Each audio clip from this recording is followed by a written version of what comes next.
National income. Hello friends, आज हमारी national income की सेकंड क्लास है।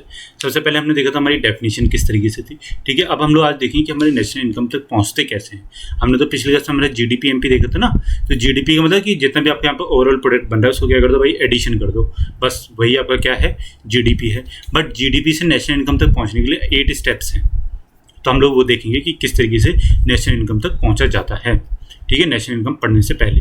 तो उससे पहले देखो 7-8 पॉइंट हैं, एक एक करके पढ़ेंगे और उसमें एक ही चीज़ समझेंगे कि क्या क्या क्या होता है। ठीक है, जीडीपी एमपी एनएनपी एफसी। तो हमारा जो एनएनपी एफसी तक जब हम लास्ट में पहुंचते हैं ना, तो यही हमारा नेशनल इनकम होता है। ठीक है, ये चीज़ होती है। अब देखो, नेशनल इनकम की डेफिनेशन बताने की कोई जरूरत नहीं है, आप लोग समझ चुके हो पिछली क्लासेस में। और अगर आप लोग इस वाली क्लास में पहली बार जुड़ रहे हो तो प्लीज़ हमारी पिछली वाली क्लासेस को जाके देखिए, तो आपको समझ में आएगा अच्छे से। चलो, तो सबसे पहले क्या आता है हमारे यहाँ पे आता है, जैसे हमने जीडीपी एमपी हमने पढ़ा था। ठीक है, तो जीडीपी एमपी सब हम लोग कैलकुलेट कैसे करें हमारे जीएनपी एमपी।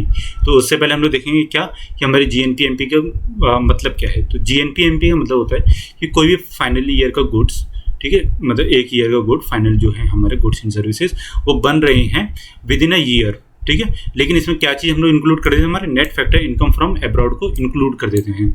तो वो जब हम उसको एनएफआईए को ऐड कर देते हैं तो हमारा क्या बन जाता है, जीएनपी एमपी बनता है। ठीक है, बोले देखो आप जो हमने देखा था ना, ग्रॉस से, नेशनल से और फिर किससे, हमारा जो मार्केट प्राइस था, जब हम उसमें 3 चीज़ों में बदलते हैं तो उसमें क्या क्या एडिशन करते हैं, क्या क्या सब्ट्रैक्शन करते हैं, वो चीज़ आप लिख के रखो अपने पास में। ठीक है, तभी ये क्लास समझ में आएगी, नहीं तो फिर क्लास समझ में नहीं आएगी अच्छे से। ठीक है, तो एक ही चीज़ हम देखेंगे अभी।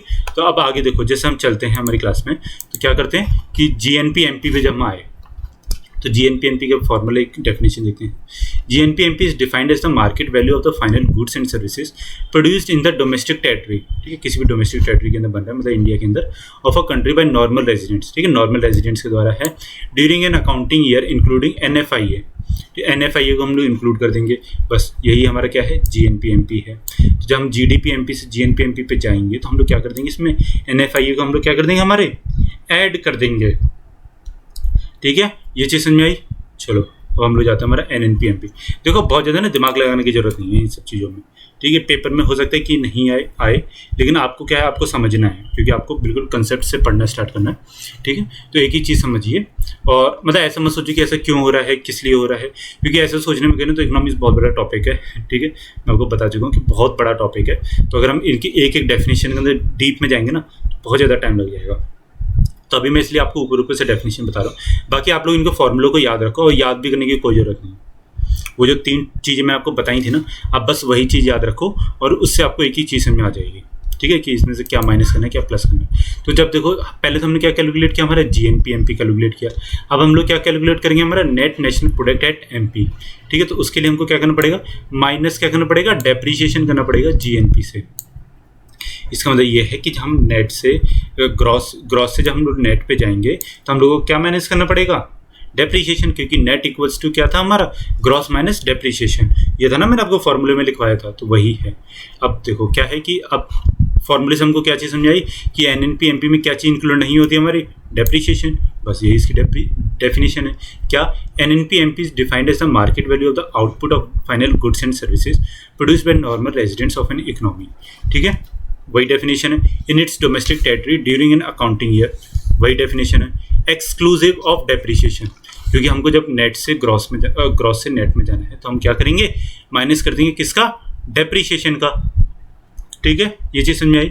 अब देखो, इसका मैंने हिंदी में फॉर्मूला नहीं लिखा, क्योंकि फॉर्मूला जो है वो सेम ही है हिंदी इंग्लिश के लिए। ठीक है, तो वो एक ही रहेगा। इसके लिए आप क्या है, डेफिनेशन मैंने हिंदी में लिख दी। अगर आप ये चीज़ लिखना चाहते हो तो लिख लीजिए, बाकी देखो लिखने की जरूरत नहीं है, फॉर्मूले को लिखिए और इससे सबको समझ में आ जाएगा। तो एनएनपी एमपी में हम लोग क्या चीज़ इंक्लूड नहीं करेंगे, डेप्रीशिएशन, बाकी हम लोग सब कुछ इंक्लूड करेंगे। चलो आगे चलते हैं हम लोग किस में, एनडीपी एमपी। तो एनडीपी एमपी जब हम जीडीपी एमपी से एनडीपी एमपी में जाएंगे तो क्या होगा, इसमें देखो नेट और ग्रॉस का फर्क है ना। नेट से मतलब ग्रॉस से हमको नेट में जाना है तो हम लोग क्या कर देंगे, माइनस कर देंगे किसको, डेप्रीशिएशन। अब ये चीज़ भी वही है। एनडीपी एमपी, यहाँ पे एमपी भी लगा होगा। ठीक है, is defined as the market value of final goods and services produced in the domestic territory of a country by its normal residents and non-residents। ठीक है, नेशनल देखो क्या आ गया इसमें, डोमेस्टिक प्रोडक्ट है नेट का। ठीक है, तो क्या है, normal and non normal residents and non residents भी है। ठीक है। ऊपर देखो अभी तक हम लोग जो पढ़ रहे थे उसमें क्या आ रहा था, bye normal residents, bye normal residents, but जब हमने नेट डोमेस्टिक प्रोडक्ट अपना देखा तो उसमें क्या है, नॉन रेजिडेंट्स के द्वारा भी आया, और बाय ऑल ड्यूरिंग, मतलब जितना भी आपकी कंट्री के अंदर बन रहा है सामान वो सारा का सारा ही इसमें इंक्लूड होगा, बट डेप्रिसिएशन हम लोग क्या कर देंगे, हटा देंगे, क्योंकि नेट आ गया ना। बताया था ना कि ग्रॉस में ही डेप्रिसिएशन क्या होती है, इंक्लूड होती है, क्योंकि ग्रॉस मतलब पूरा का पूरा और नेट मतलब सकल शुद्ध, ठीक है, तो वही होता है। अब ये चीज़ समझाई, इसको लिख लिए और इसका फॉर्मूला भी लिख लीजिए। फिर हमारा क्या है अब, NDP एट FC, ये क्या था हमारा, NDP एट MP था। जब हमको पता है हमको जब MP से FC में जाना है तो हम लोग क्या करेंगे, नेट इनडायरेक्ट टैक्सेस को माइनस कर देंगे, ठीक है। तो वही होता है क्या कि NDP FC equals to NDP MP, जो कि हमने ऊपर निकाला था हमारा NDP MP कैसे, GDP MP से माइनस करके डेप्रिसिएशन, तो माइनस कर देंगे हम उसमें से net indirect taxes, net indirect taxes equals to indirect taxes plus subsidies, ठीक है। अब देखो NDP FC क्या होता है हमारा, NDP FC हम लोग ऐसे भी निकाल सकते हैं कैसे, compensation of employees plus operating surplus plus mixed income of self employed, ठीक है। इसका मतलब क्या है, NDP MP का FC का मतलब है NDP FC is alternatively known is net domestic income, ठीक है, इसको हम नेट डोमेस्टिक इनकम भी कहते हैं। NDP is defined as a total factor incomes earned by the factors of production, ठीक है। जितनी भी हमारे यहाँ पे यूनिट है वो जितना भी पैसा कमाएंगी वो सब की सब क्या है हमारा, जितना भी इनकम होता है हमारा वो सब हमारा NDP FC में आता है, ठीक है। तो ये हमारा NDP FC है। तो इसी के लिए हमने जितने भी हमारा एम्प्लॉइज़ का पैसा है, ऑपरेटिंग सरप्लस है, मतलब प्रॉफिट वगैरह है, मिक्स्ड इनकम ऑफ सेल्फ एम्प्लॉइड्स है, ठीक है, वो सब इसमें क्या हो जाएगा, इंक्लूड हो जाएगा। और अगर हम ऊपर वाले फॉर्मूले से निकालना चाहें, मतलब हमको NDP MP दे दिया फिर GDP दे दिया, तो हम लोग उससे भी इसको निकाल सकते हैं। चलो अब हम आगे आते हैं क्या, GDP एट FC। तो GDP एट FC देखो सबसे ज़्यादा ईजी हो जाएगा, क्यों, FC जब हमको कुछ भी NP में दे दिया, मतलब GDP MP में दे दिया, कुछ भी दे दिया, तो हम लोग क्या करेंगे उसमें से माइनस कर देंगे क्या, हमारा नेट इनडायरेक्ट टैक्सेस। तो जब हम नेट इनडायरेक्ट टैक्सेस को माइनस कर देंगे तो हम लोग किससे आ जाएंगे, MP से फैक्टर कॉस्ट पे आ जाएंगे, ठीक है। और वहीं पे अगर हमको चाहिए क्या कि GDP FC से, तो हम लोग NDP FC, मतलब कि हमको NDP FC दे रखा है और हमसे कहते हैं कि GDP FC निकालो, तो नेट से क्या है, ग्रॉस और नेट का फर्क है ना, तो प्लस क्या कर देंगे हम लोग, डेप्रिसिएशन को कर देंगे। वाला पेज आपके साथ में ही है ना, उसके साथ साथ इसको देखते ही चलिए, ठीक है। अब हम इसकी डेफिनेशन देखते हैं क्या है, GDP at FC, GDP at factor of cost is defined as the sum of the net value added by all producers in the domestic territory of a country inclusive of depreciation during an accounting year, ठीक है। तो ये इसकी definition कहती है। Deep में जाने की जरूरत नहीं है, ओवरव्यू पढ़िए और फॉर्मूलों को याद रखिए, ठीक है, क्योंकि डीप में गए ना तो बहुत बड़ा टॉपिक हो जाएगा, ठीक है। ये चीज़ समझ आई। चलो अब आगे चलते हैं हम लोग क्या, अब हमारा आता है GNP एट FC, ठीक है। GNP FC अब ये हमारा क्या है, लास्ट टॉपिक है नेशनल इनकम से पहुंचने से पहले, ठीक है। ये चीज़ हमने पढ़ ली ना अपनी GDP से हम लोग किस तरीके से यहाँ तक है।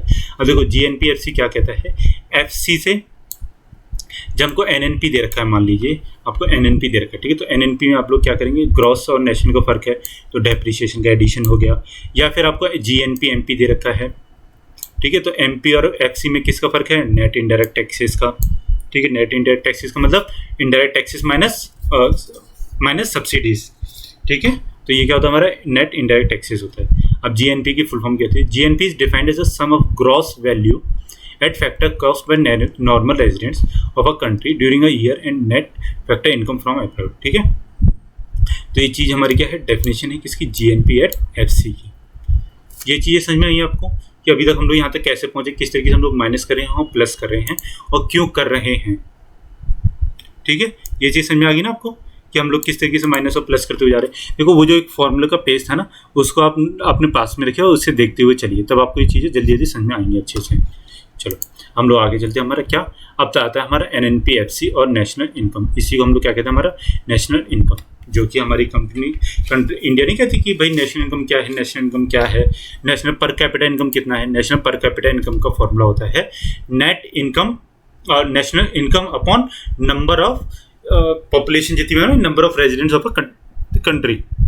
इंडिया है, इंडिया में जितनी भी हमारी नेशनल इनकम होगी उसको हम लोग 135 करोड़ लोगों से डिवाइड कर देंगे, वही हमारी नेट पर कैपिटा इनकम आ जाती है। और देखो इसमें ना एक चीज़ बच्चों को काफ़ी कन्फ्यूजन रहती है कि क्या जो छोटे बच्चा पैदा हुआ है वो इंक्लूड होगा, क्या जो नॉन वर्किंग क्लास है वो इंक्लूड होगी। हाँ, जो नॉन वर्किंग क्लास है वो भी इंक्लूड होगी, जो वर्किंग क्लास है वो भी इंक्लूड होगी। मतलब एक छोटे से छोटा बच्चा और एक बड़ा से बड़ा इंसान, बुढ़े से बुढ़ा इंसान और पैदा हुआ बच्चा भी हमारी नेशनल इनकम में इंक्लूड होता है। ठीक है, उसका हम डिवीज़न करते हैं। चलो अब हम देखते हैं हमारी इसकी डेफिनेशन। सबसे पहले national income is defined as a factor income accruing का मतलब होता है कि उस ईयर में आना, ठीक है, उस ईयर में जनरेट होना to the normal residents of the country. और देखो ये रेंट, इंटरेस्ट, प्रॉफिट और वेजेस ड्यूरिंग अ ईयर, यही चार जो चीज़ें हैं इन्हीं से क्या होता है, कोई भी इंसान को अर्निंग होती है। ठीक है, आपको सैलरी मिलेगी, या फिर आपका बिजनेस है तो आप प्रॉफिट कमाओगे, या फिर आपने किसी को पैसा लेंड कर रखा है तो उस पर आपको इंटरेस्ट मिलेगा, ठीक है, या फिर आपको रेंट मिलेगा भाई। और कोई भी इनकम के तरीके हैं वो इलीगल तरीके हैं, उनको काउंट मत कीजिए। It is the sum of the domestic factor income and net factor income from abroad. आपकी यहाँ पे जितना भी आया, ठीक है, और बाहर के लोगों ने आपको जितने भेजे जो आपके रेजिडेंट्स हैं लेकिन बाहर क्या कर गए हैं, काम करने के लिए गए हैं, ठीक है, उसको भी हम लोग इसमें इंक्लूड कर लेंगे। अब आगे क्या कहता है कि NNPFC is defined as a sum of the net value added at factor cost by normal residents in the domestic territory of country and net factor income from abroad in an accounting. आपके यहाँ पे जो लोग काम कर रहे हैं वो तो इसमें योगदान दे ही रहे हैं अपना नेशनल इनकम का, ठीक है, लेकिन बाहर से भी, जैसे यहाँ से कुवैत गया कोई और वहाँ पे जाके काम कर रहा है, ठीक है, कोई भी कतर गया तो वहाँ पे जाके काम कर रहा है, तो क्या वो वहाँ से पैसा भेज रहा है, उसका भी तो इकोनॉमिक इंटरेस्ट इंडिया में ही लाई करेगा ना, जब वहाँ से पैसा भेजेगा इंडिया में, तो वो भी इसमें इंक्लूड होता है net factor income. Net factor income मैं बताऊंगा आपको नेक्स्ट क्लास में होता क्या है, ठीक है, आप टेंशन मत लेना। बाकी अभी आप ये फॉर्मूला लिख लीजिए कि नेशनल इनकम इक्वल्स टू क्या होता है, डोमेस्टिक फैक्टर इनकम, मतलब इंडिया के अंदर जितनी भी इनकम जनरेट हुई है उसको प्लस करके, और हमारे जितने बाहर से आया है उसको भी हम लोग क्या कर लेंगे, प्लस कर लेंगे। ठीक है, ये चीज़ समझ में आई? ठीक है, और देखो इसका फॉर्मूला क्या, यहाँ पे एक प्लस होना चाहिए था, वो आया नहीं यहाँ पे प्लस, तो यहाँ पे आप लोग प्लस लगा लेना फॉर्मूला लिखते हुए। क्या होता है, NNPFC इक्वल्स टू NDPFC। ठीक है, क्या है हमारा नेट और डोमेस्टिक का फर्क है ना यहाँ पे, नेशनल और डोमेस्टिक का, तो उसमें क्या हमारा net factor income from abroad आ जाएगा। ठीक है, ये चीज़ लिख लिया आपने फॉर्मूला इसका, और इसकी डेफिनेशन भी लिख ली नेशनल इनकम की होती क्या है। चलो, और ये हिंदी वालों के लिए आप लोग इसको पॉज करके लिख लीजिएगा। ठीक है, चलो देखो, अब हमने अपना नेशनल इनकम से, मतलब पहले हमने अपना GDP पढ़ा कि GDP में होता क्या क्या है और क्या क्या मतलब होता है, तो वो सब कुछ हमने अपना पढ़ा। फिर हमने देखा कि हम GDP से कहाँ तक, हमारी नेशनल इनकम तक कैसे आ सकते हैं। ठीक है, ये चीज़ हमने पढ़नी थी और काफ़ी ज़्यादा इंपॉर्टेंट थी ये चीज़ें, क्योंकि क्या होता है ना, इकोनॉमिक बैकग्राउंड के जो बच्चे होते हैं उनको समझ में नहीं आता कि नेशनल इनकम का मतलब क्या होता है और यहाँ तक पहुँचते कैसे हैं। तो ये सब चीज़ें होती हैं। आपने फार्मूला भी देखा, उसकी डेफिनेशंस भी देखी, आपको डीप में जाने की बिल्कुल भी जरूरत नहीं है। पेपर में जाएगा वो आपसे ऊपर ही ऊपर पूछेगा नेशनल इनकम से, किसी भी पेपर में नेशनल इनकम के डीप में जाके नहीं पूछता। ठीक है, ये मेरी श्योरिटी आपको। बाकी देखो, डीप की तो बात ये है ना कि अगर आपको फार्मूला पता है ना तो आप उसके डीप में भी जा सकते हो। आपने जो पहले 3 जो मैंने आपको फार्मूले बताए थे वो चीज़ याद रखो, और फिर आप किसी को भी, मतलब NDPFC से आपको NNPFC में जाना है, GDP से आपको NNPFC में आना है, तो आप प्लस माइनस करके किस तरीके से हमको NFIA घटाना, प्लस करना है उसमें। ठीक है, डेप्रिसिएशन है तो फिर उसको किस तरीके से प्लस करना है, कब करना है, वो चीज़ सबसे ज़्यादा इंपॉर्टेंट है। आपको आ गई तो आप बहुत ज़्यादा होशियार हैं, और आप होशियार तो हैं भाई, आप गवर्नमेंट एग्जाम की प्रिपरेशन करते हैं ना, आप बहुत ज़्यादा इंटेलिजेंट लोग हो। ठीक है, और नेशनल इनकम कुछ नहीं है, बस एक छोटा सा कंसेप्ट है जो थोड़ा, मतलब एक हुआ जिसको हम कह सकते हैं, वो बना रखा है। ठीक है, तो इस तरीके से हमारी सेकंड क्लास आज कंप्लीट हुई है। कल हम लोग अपनी थर्ड क्लास डालेंगे, और फिर उसके बाद हम लोग अपने इस पूरे को मतलब 4-5 दिन में कंप्लीट कर देंगे। और अगर आप हमारे चैनल के यहाँ पे नए हैं तो प्लीज़ हमारे चैनल को सब्सक्राइब कीजिए, और हमारी वीडियोस को लाइक कीजिए अगर आपको अच्छी लगती है, और हमारी वीडियोस को शेयर कीजिए, अपने दोस्तों तक पहुँचाइए। बताइए कि किस तरीके से हम कॉमर्स एक्सेस वाले पूरा DFCCIL का फ्री बैच लॉन्च किए हैं, और एक एक चीज़ इसमें हम लोग अपना कवर करते हुए जा रहे हैं, बिल्कुल बेसिक से उठा के। ठीक है, वो कुछ टीचर्स आपको पढ़ाएंगे, ओवरव्यू पढ़ा देंगे, डेफिनेशंस बता देंगे, तो ऐसा नहीं है, एक ही चीज़ बताइए कि किस में जाके, डीप में जाके, बिल्कुल। ठीक है, पूरी की पूरी आपको ताकत झोंक रहा हूँ मैं आपको इसमें, कि आपको एक ही चीज़ समझ में आए और आप लोग इसमें अच्छा स्कोर कर सकें। एक भी क्वेश्चन छूटेगा नहीं आपका, मैं आपको ये चीज़ गारंटी दे रहा हूँ। अगर आप मेरी क्लासेस को पूरा रेगुलर देखते हो और उसके बाद में आप इसको क्या करते हो कि नोट्स बना के जाते हो, भाई एक एक चीज़ आपकी आ जाएगी इसमें। ठीक है, हो गया। आप हमारे चैनल के साथ में जुड़े रहिए और वीडियोज़ को देखते रहिए। Thank you so much.